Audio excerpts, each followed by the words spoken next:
Good morning. It's Thursday, December 26th, the day after Christmas. And I hope all of you out there had a wonderful holiday. And as the holiday has ended, I began to think about what do people do on the day after Christmas. And I imagine that there are many people who have to stay home for some reason or another and get their house in shape after their guests had left and all of those things. But did you know that only 36% of the people will have the day off after Christmas? And 97% of the people who work get time off for Christmas. So there's a very small population that works on Christmas Day. And it turns out in this new generation, what they call Generation X or Generation Z, those people prefer to work on Christmas for some reason. They prefer to work on the holiday. I don't know why that is. But if you're not working on the holiday after Christmas, what are you doing? Well, here are what some people do on the day after. There's a group of people, and this can include many people, who have to rest and recover from the holiday preparation. If you were one of those lucky people who invited a series of guests to your home for Christmas Day, after all the festivities and all the meals and everything, there's work to be done. So the day after, you have to do that work. You have to rest and recover from the holiday preparation. And then there's a group of people, and I'm sure that this is a large group of people, who will reflect on the blessings that they received on Christmas Day. The gifts and the good cheer and the hugs and the kisses of the relatives and friends. So that's a wonderful thing when you can sit back and reflect on a great day. But then there are many, I am sure, who are sad on that day because for some reason or other, somebody who should have shown up for Christmas didn't, for whatever reason. So I am sure that there is a percentage of people who have some sorrow related to Christmas Day, and I feel for those people. But that's a fact of life. Where in everybody's life there are tenuous times. And Christmas Day, I believe, with all of its good cheer and everything, is a day of some reflection. And so many will think about some of the bad things that have happened to them. But they recover quickly once they are surrounded by friendly faces and friendly relatives, etc. And then, what do after Christmas? You rejoice that you had this celebration. You think about, you contemplate, you remember the good time you just had. And you hope that next year is going to be better. But everybody is not always satisfied with what actually happened on that day. But we can always look to do better and better. And there's nothing wrong with that.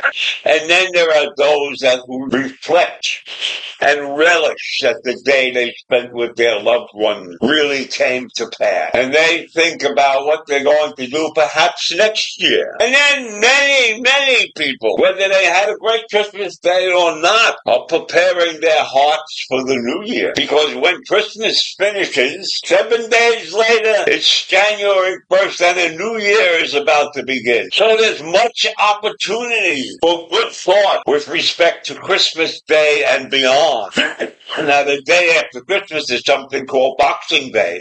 And in some countries, that is the celebrated day also. Great Britain, Australia, Canada, New Zealand, all of those English-speaking countries, so to speak, they celebrate Boxing Day.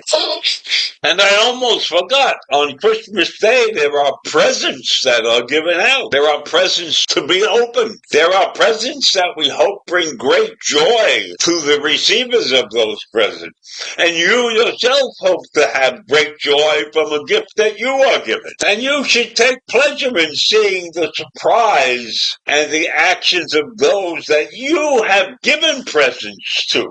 And hopefully you have always made the right choice at the right time, and the person who is the recipient of that gift is happy with it and not disappointed. So that is another big feature that takes place on Christmas Day, the dealing with presents. Now, as a parent and a grandparent, there is nothing like the joy in the face of one of your young children or grandchildren when they receive a gift that they really, really wanted. And I hope that most of you have achieved that over this Christmas season, because that is one of the wonders of life. Bringing joy and bringing happiness to those you love. Now, many times we can't make it, but we always try to do our best for those that we love and those that we cherish. And even for those that we don't love that much, we always try to do our best. And so, at this time of year, it should be very exciting and very great when you can achieve happiness with the people that you are surrounded by. Because this is a once-in-a-year event.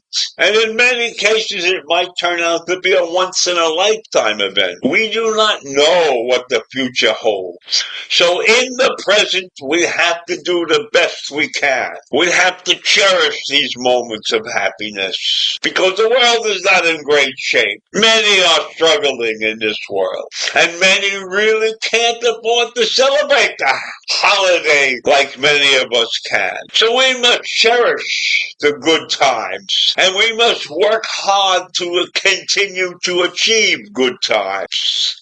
And I don't want to get off on a rant about how bad things can be, because this is not the time to discuss that. So I wish all of you a healthy and happy New Year, because Christmas is gone. And now we can look forward to the future. So have a great day. Take care.